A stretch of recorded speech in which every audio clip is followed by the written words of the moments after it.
Welcome to Kannan info Tamil. நம்ம இன்னைக்கு என்ன டாபிக் பார்க்க போறோம் அப்படின்னா 3 முக்கியமான டிஃபென்ஸ் அப்டேட் இந்த வீடியோல பார்க்க போறோம். முதல் டிஃபென்ஸ் அப்டேட், பிரான்ஸ் இந்தியாவிடமிருந்து ஒரு முக்கியமான ஆயுதத்தை வாங்குவதற்கு முயற்சி செய்து வருவதா செய்திகள் வெளிவந்திருக்கு. இது நாள் வரைக்கும் மேற்கத்திய நாடுகளிடமிருந்து இந்தியா ஆயுதங்களை இறக்குமதி தான் செஞ்சு வந்துகிட்டு இருந்தாங்க. ஆனா தற்போது பிரான்ஸ் போன்ற ஒரு மேற்கத்திய நாட்டிற்கு ஆயுதம் விற்பனை செய்யும் அளவிற்கு இந்தியா உயர்ந்திருக்கு. பிரான்ஸ் இந்தியாவிடமிருந்து எந்த ஆயுதத்தை வாங்க போறாங்க, பிரான்ஸ் வாங்க உள்ள ஆயுதத்தோட செயல்திறன் மற்றும் சிறப்பு அம்சங்கள் என்ன, பிரான்ஸ் மற்றும் இந்தியாவுக்கு இடையிலான ராணுவ ரீதியிலான உறவு எப்படி வளர்ச்சி அடைஞ்சிருக்கு அப்படிங்கிறது குறித்து பார்க்கலாம். இரண்டாவது அப்டேட், இந்தியாவின் பாரத் டைனமிக்ஸ் அப்படிங்கிற தனியார் நிறுவனத்திற்கும் ரஷ்யாவுடைய ரோசபோனோ எக்ஸ்போர்ட் அப்படிங்கிற ஒரு ஆயுத தயாரிப்பு நிறுவனத்திற்கும் பென்ஸ்டர் ஏர் டிஃபென்ஸ் சிஸ்டத்தை உருவாக்குவதற்கான ஒரு ஒப்பந்தம் கையெழுத்திடப்பட்டிருக்கு. இரு நிறுவனங்களுக்கும் இடையில் போடப்பட்டிருக்க ஒப்பந்தத்தோட முக்கியத்துவம் என்ன, பென்ஸ்டர் ஏர் டிஃபென்ஸ் சிஸ்டம்னா என்ன, இந்த சிஸ்டங்களை எதற்காக பயன்படுத்துறாங்க, பென்ஸ்டர் ஏர் டிஃபென்ஸ் சிஸ்டத்தோட செயல்திறன் மற்றும் சிறப்பு அம்சங்கள் என்ன அப்படிங்கிறது குறித்து பார்க்கலாம். மூன்றாவது அப்டேட், பாகிஸ்தான் மறுபடியும் ஒரு காமெடியை பண்ணிருக்காங்க. அதாவது அமெரிக்கா மற்றும் சீனாவுக்கு இடையிலான பிரச்சனையை தீர்ப்பதற்கு பாகிஸ்தான் மீடியேட்டரா வேலை செய்வதற்கு தயாரா இருப்பதா சொல்லியிருக்காங்க. பாகிஸ்தானோட இந்த ஸ்டேட்மெண்ட் தற்போது பலரால் எள்ளி நகையாடப்பட்டு வந்துகிட்டு இருக்கு. பாகிஸ்தான் எதற்காக இப்படி ஒரு ஸ்டேட்மெண்ட்டை சொல்லியிருக்காங்க, உண்மையில பாகிஸ்தான் அமெரிக்கா மற்றும் சீனாவுக்கு இடையில் மத்தியஸ்தம் பண்ண முடியுமா அப்படிங்கிறது குறித்து நம்ம டீடைலா இந்த வீடியோல பார்க்கலாம். பிரான்ஸ் மற்றும் இந்தியாவுக்கு இடையிலான ராணுவ ரீதியிலான உறவு ரஷ்யாவை போன்ற ஒரு வலிமையான நிலையில இருக்குது. இந்தியாவுக்கு ரஷ்யாவுக்கு அடுத்து அதிகமான ஆயுதத்தை சப்ளை செய்வது பிரான்ஸ் தான். 1998 இந்தியா அணு ஆயுத சோதனை நடத்தியவுடன் இந்தியா மீது அமெரிக்கா மற்றும் மேற்கத்திய நாடுகள் கடுமையான பொருளாதார தடைகளை விதிச்சாங்க. ஆனா பிரான்ஸ் மட்டும் அந்த சூழ்நிலையிலும் இந்தியாவுடன் நின்னாங்க. பிரான்ஸ் இந்தியாவுக்கு அதிக அளவுல ஆயுதங்களை ஏற்றுமதி செய்யறதுனாலதான் தற்போது உலகிலே ஆயுத ஏற்றுமதியில ரஷ்யாவுக்கு அடுத்து 3வது இடத்துல இருக்காங்க. பிரான்சிடமிருந்து இந்தியா ஸ்கார்பியன் கிளாஸ் சப்மரீன்கள், ரஃபேல் போர் விமானங்கள் போன்ற பல்வேறு விதமான ஆயுதங்களை வாங்கி இந்திய படையில் இணைச்சிருக்காங்க. இதற்கு காரணம் பிரான்ஸ் பல இக்கட்டான சூழ்நிலையில இந்தியாவுடன் இணைந்து செயல்பட்டிருக்காங்க. இதன் காரணமாக தான் இந்தியா யூரோ ஃபைட்டர் டைபூன் விமானத்தை வாங்காம பிரான்சின் ரஃபேல் போர் விமானத்தை வாங்கினாங்க. ரஃபேல் போர் விமானத்தை இந்தியா வாங்குவதற்கு முன்னாடி பல நாடுகளுக்கு விற்பனை செய்ய பிரான்ஸ் முயன்று தோல்வி அடைஞ்சிருக்காங்க. குறிப்பா Brazil, Canada, Finland, Kuwait, Singapore, Switzerland போன்ற பல நாடுகளுக்கு ஏற்றுமதி செய்வதற்கு முயற்சி செஞ்சாங்க. ஆனா எந்த நாடும் ரஃபேல் போர் விமானத்தை வாங்கல. உலகின் 4வது விமானப்படையை கொண்ட நாடான இந்தியா ரஃபேல் போர் விமானத்தை வாங்கி தங்கள் படையில் இணைத்த பிறகு உலகின் பல நாடுகள் பிரான்ஸ் நாட்டின் ரஃபேல் போர் விமானத்தை வாங்க ஆரம்பிச்சிருக்காங்க. சமீபத்துல கூட UAE 80 ரஃபேல் போர் விமானங்களை வாங்குவதற்கான ஒரு ஒப்பந்தம் கையெழுத்திட்டு இருக்காங்க. இது தவிர இந்தோனேஷியா, ஈஜிப்ட் போன்ற பல நாடுகள் தற்போது ரஃபேல் போர் விமானங்களை வாங்குவதற்கு பிரான்சுடன் ஒப்பந்தம் போட்டிருக்காங்க. பிரான்ஸ் 2017 இருந்து 2021 வருடம் வரைக்கும் ஏற்றுமதி செய்த ஆயுதத்துல 29% இந்தியாவுக்கு தான் ஏற்றுமதி செஞ்சிருக்காங்க. இந்தியாவை வச்சு பிரான்ஸ் மிகப்பெரிய அளவுல ஆயுத ஏற்றுமதி செஞ்சு வந்துகிட்டு இருக்காங்க. இந்த சூழ்நிலையில தான் 2024 பிரெஞ்சு அதிபர் இமானுவேல் மேக்ரோன் இந்தியாவுக்கு வந்திருக்கும் பொழுது இரு நாடுகளும் டிஃபென்ஸ் எக்யூப்மெண்ட்களை ஜாயிண்ட் ப்ரொடக்ஷன் செய்வதற்கு ஒரு ஒப்பந்தம் கையெழுத்திட்டு இருக்காங்க. ஹெலிகாப்டர்ஸ், சம்மரின், விமானங்கள் போன்ற பல ஆயுதங்களை இணைந்து தயாரிப்பதற்கு இரு நாடுகளும் திட்டமிட்டிருக்காங்க. அது மட்டும் இல்லாம பிரெஞ்சு ஆயுதங்களுக்கு தேவையான மெயின்டெனன்ஸ் மற்றும் ஓவர்ஹாயிலிங்கும் இந்தியாவில் செய்வதற்கு திட்டமிடப்பட்டிருக்கு. குறிப்பா சஃப்ரான் நிறுவனத்தால் உருவாக்கப்பட்ட ரஃபேல் போர் விமான இன்ஜின் மற்றும் ஹெலிகாப்டர்கள்ல பயன்படுத்தக்கூடிய இன்ஜினை இந்தியால சர்வீஸ் செய்யக்கூடிய ஃபெசிலிட்டிகளை உருவாக்க போறாங்க. இந்தியாவின் டாடா நிறுவனமும் பிரான்ஸ் நாட்டின் ஏர்பஸ் நிறுவனமும் இணைந்து சிவிலியன் பயன்பாட்டிற்கு பயன்படுத்தக்கூடிய ஹெலிகாப்டர்களை தயாரிப்பதற்கு ஒப்பந்தம் கையெழுத்திட்டு இருக்காங்க. இதனால இரு நாடுகளுக்கும் இடையிலான ராணுவ ரீதியிலான உறவு ரெண்டு நாட்டிற்குமே பல வகையில நன்மை பயக்குது. இந்த சூழ்நிலையில தான் பிரான்ஸ் இந்தியாவிடமிருந்து ஒரு முக்கியமான ஆயுதத்தை வாங்க இருப்பதா செய்திகள் வெளிவந்திருக்கு. அதாவது பிரான்ஸ் இந்தியாவின் பினாக்கா மல்டி பேரல் ராக்கெட் லான்ச்சர்களை வாங்க இருப்பதா சொல்லப்படுது. சமீபத்துல பிரெஞ்சு ராணுவத்தோட பிரிகேடியர் ஜெனரல் ஸ்டெபானி ரிச்சு இந்தியாவுக்கு ஒரு சுற்றுப்பயணம் வந்திருந்தாரு. இந்த சுற்றுப்பயணத்தின் போதுதான் பினாக்கா மல்டி பேரல் ராக்கெட் லான்ச்சர்களை பிரான்ஸ் வாங்குவது குறித்து பேச்சுவார்த்தை நடத்தப்பட்டிருக்கு. பிரான்ஸ் மற்றும் இந்தியா ஸ்ட்ராட்டஜிக்கல் பார்ட்னர்ஸ். இரு நாடுகளும் ஒரே வகையான ஆயுதங்களை அதிக அளவுல பயன்படுத்துறாங்க. இந்தியாவோட டிஃபென்ஸ் கேப்பபிலிட்டிய பிரான்ஸ் பயன்படுத்திக் கொள்ள விரும்புவதா பிரிகேடியர் ரிச்சு சொல்லியிருக்காரு. இதிலிருந்து பிரான்ஸ் இந்தியாவுடைய பினாக்கா மல்டி பேரல் ராக்கெட் லான்ச்சர்களை வாங்க இருப்பது ரொம்ப தெளிவா தெரியுது. பினாக்கா மல்டி பேரல் ராக்கெட் லான்ச்சர்கள்னால 38 கிலோமீட்டர் தூரத்துல உள்ள இலக்குகளை மிக துல்லியமா தாக்க முடியும். பினாக்கா சிஸ்டத்தோட ஒரு முக்கியமான அட்வான்டேஜ் என்னன்னா 42 செகண்ட்ல 12 ராக்கெட்டுகளை ஃபயர் பண்ண முடியும். இப்படி அதிகமான ராக்கெட்டுகளை குறுகிய காலத்துல ஃபயர் செய்வதன் மூலம் எதிரிகளுக்கு பலத்த சேதத்தை ஏற்படுத்த முடியும். இந்தியா ரஷ்ய தயாரிப்பு Grad BM-22 multi barrel rocket லான்ச்சர்களை ரீப்ளேஸ் செய்வதற்காக இந்த பினாக்கா மல்டி பேரல் ராக்கெட் லான்ச்சர்களை உருவாக்கி இருக்காங்க. தற்போது யுத்த களத்துல அதிக அளவுல ட்ரோன்கள் பயன்படுத்தப்படுது. அதனால மல்டி பேரல் ராக்கெட் லான்ச்சர்களை ஒரே இடத்துல வச்சிருப்பது ஆபத்தான விஷயம். ஏன்னா ட்ரோன்கள் மல்டி பேரல் ராக்கெட் லான்ச்சர்களை கண்டுபிடித்து தாக்குதல் நடத்தும். இதனால ஒரு இடத்துல தாக்குதல் நடத்திட்டு உடனே அடுத்த இடத்திற்கு நகரணும். இந்த விஷயத்தை ஷூட் அண்ட் ஸ்கூட் கேப்பபிலிட்டி அப்படின்னு சொல்லுவாங்க. பினாக்கா மல்டி பேரல் ராக்கெட் லான்ச்சர்கள் ஷூட் அண்ட் ஸ்கூட் கேப்பபிலிட்டி கொண்டது. இதனால ஒரு இடத்துல இருந்து தாக்குதல் நடத்திட்டு அதிவேகமா மற்றொரு இடத்திற்கு நகர முடியும். இதனால எதிரிகளால் பினாக்கா சிஸ்டங்கள் மீது தாக்குதல் நடத்த முடியாது.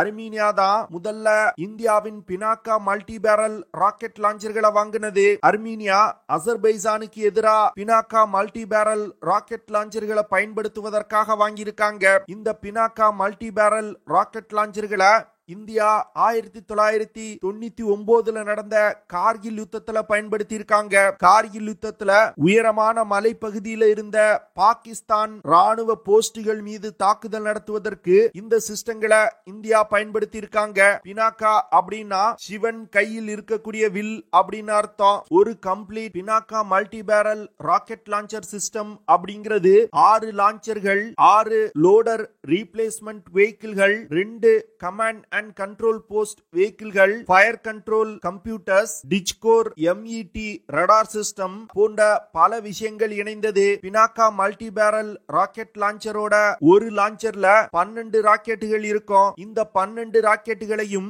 சைமல்டேனியஸாகவும் ஃபயர் செய்ய முடியும். தேவைப்பட்டால் ஒவ்வொரு ராக்கெட்டாவும் ஃபயர் செய்ய முடியும். பினாக்கா மல்டி பேரல் ராக்கெட் லான்ச்சர்களோட தாக்குதல் தூரத்தை DRDO அப்கிரேட் செய்ய முயற்சி செய்து வந்துகிட்டு இருக்காங்க.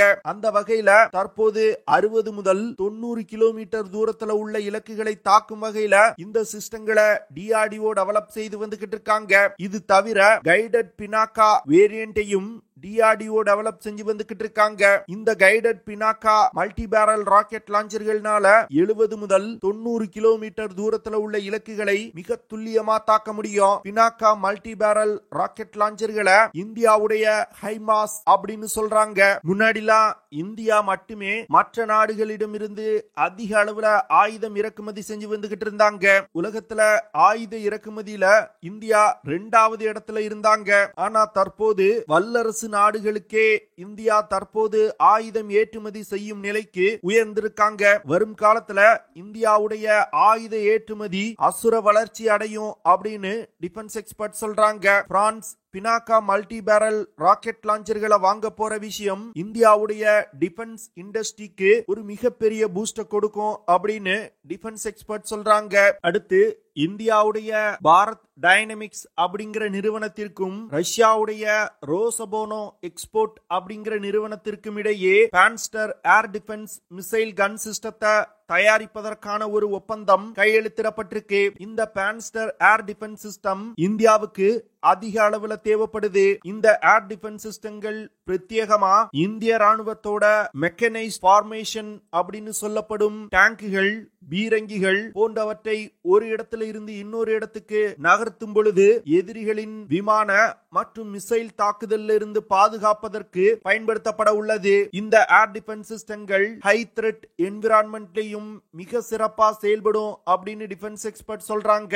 இந்த பான்ஸ்டர் ஏர் டிஃபென்ஸ் சிஸ்டத்துல மிசைல்ஸ் மற்றும் கன்களை பயன்படுத்தி வரக்கூடிய ஏரியல் த்ரெட்ஸ தாக்கி அழிக்க முடியும். அந்த வகையில பான்ஸ்டர் ஏர் டிஃபென்ஸ் சிஸ்டத்துல பயன்படுத்தக்கூடிய கன் சிஸ்டத்தினால 3.5 கிலோமீட்டர் தூரத்துல உள்ள இலக்குகளை தாக்கி அழிக்க முடியும். அது மட்டும் இல்லாம 2.5 கிலோமீட்டர் உயரத்துல பறக்கக்கூடிய ஏரியல் த்ரெட்ஸையும் தாக்க முடியும். இந்த கன் சிஸ்டம் 30 mm கேலிபர் கொண்டது. அடுத்து இந்த ஏர் டிஃபென்ஸ் சிஸ்டத்துல பயன்படுத்தப்படும் மிசைல் சிஸ்டத்தினால 6.5 கிலோமீட்டர் தூரத்துல உள்ள வான் அச்சுறுத்தல்களை மிக துல்லியமா தாக்க முடியும். இந்த மிசைல் சிஸ்டத்தினால ஒரே நேரத்துல 6 மிசைல்களை லான்ச் செய்ய முடியும். 3 கிலோமீட்டர் உயரத்துல உள்ள ஏரியல் த்ரெட்ஸையும் இந்த ஏர் டிஃபென்ஸ் சிஸ்டத்தினால தாக்கி அழிக்க முடியும். இது போன்ற அதிக செயல்திறன் கொண்ட பான்ஸ்டர் ஏர் டிஃபென்ஸ் சிஸ்டத்தை பாரத் டைனமிக்ஸ் லிமிடெட் மற்றும் ரோசபோனோ எக்ஸ்போர்ட் நிறுவனம் இணைந்து இந்தியால தயாரிக்க போறாங்க. இதனால இந்த ஏர் டிஃபென்ஸ் சிஸ்டங்களோட விலையும் குறைவதற்கு வாய்ப்பு இருக்கு. இந்தியா தற்போது என்ன செய்யறாங்கன்னா வெளிநாடுகள்ல இருந்து வாங்கக்கூடிய ஆயுதங்களை இந்தியாவிலே தயாரிக்க முயல்றாங்க. இதன் காரணமா ஒரு யுத்த நேரத்துல மற்ற நாடுகளை நம்பி இந்தியா இருக்க வேண்டிய நிலை இருக்காது. இந்த பான்சர் ஏர் டிஃபென்ஸ் சிஸ்டத்துல பயன்படுத்தக்கூடிய மிசைல் மற்றும் கன் சிஸ்டங்கள் ட்ரக் மற்றும் வீல்டு வெஹிக்கிள் மவுண்ட் செய்யப்பட்டிருக்கு.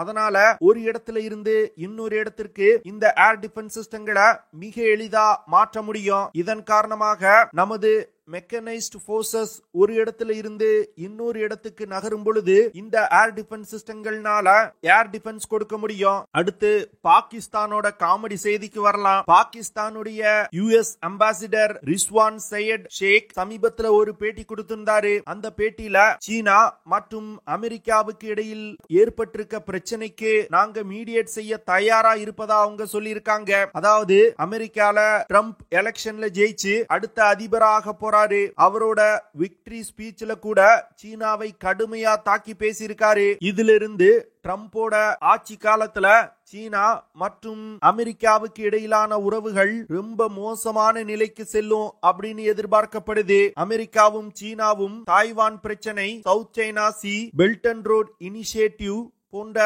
பல திட்டங்கள்ல இரு நாடுகளும் மோதிக்கொள்வாங்க அப்படின்னு எதிர்பார்க்கப்படுது. இந்த விஷயத்திற்கு மத்தியஸ்தம் செய்வதற்கு தான் பாகிஸ்தான் தயாரா இருப்பதா சொல்லி இருக்காங்க. இதுதான் உலகத்திலே மிகப்பெரிய காமெடி. ஏன்னா ஒரு பிச்சைக்காரன் 2 பிச்சை போடுறவங்களுக்கு இடையில இருக்கக்கூடிய பிரச்சனையை தீர்க்கிறது என்ன மாதிரியான ஒரு காமெடின்னு பாருங்க. அதாவது உலகின் பல நாடுகள் இந்தியாவை உக்ரைன் ரஷ்யா போற நிறுத்தக்கூடிய ஒரே சக்தி அப்படின்னு சொல்லி வந்துகிட்டு இருக்காங்க. இந்த விஷயம் பாகிஸ்தானுக்கு மிகப்பெரிய எரிச்சலை ஏற்படுத்தியிருக்கு. இதன் காரணமாக தன்னை ஒரு சூப்பர் பவர் அப்படின்னு நினைச்சுக்கிட்டு பாகிஸ்தான் இது போன்ற ஸ்டேட்மெண்ட்களை வெளியிடுறாங்க.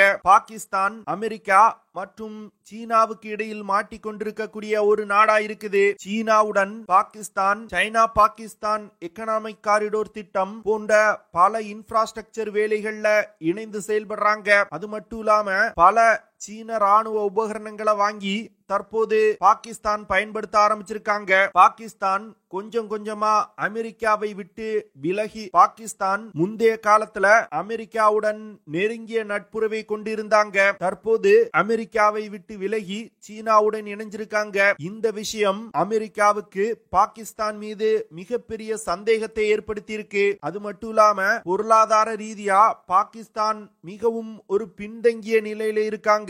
தங்கள் நாட்டில ஏகப்பட்ட பிரச்சனைகள் இருக்குது. அதை தீர்ப்பதற்கே பாகிஸ்தானால முடியல. இவங்க போய் அமெரிக்கா மற்றும் சீனாவுக்கு இடையிலான பிரச்சனையில மத்தியஸ்தம் பண்ண போறாங்களா? இதுதான் உலகத்திலே மிக சிறந்த காமெடி அப்படின்னு நான் நினைக்கிறேன். நீங்க என்ன நினைக்கிறீங்க அப்படிங்கறத கமெண்ட் பண்ணுங்க.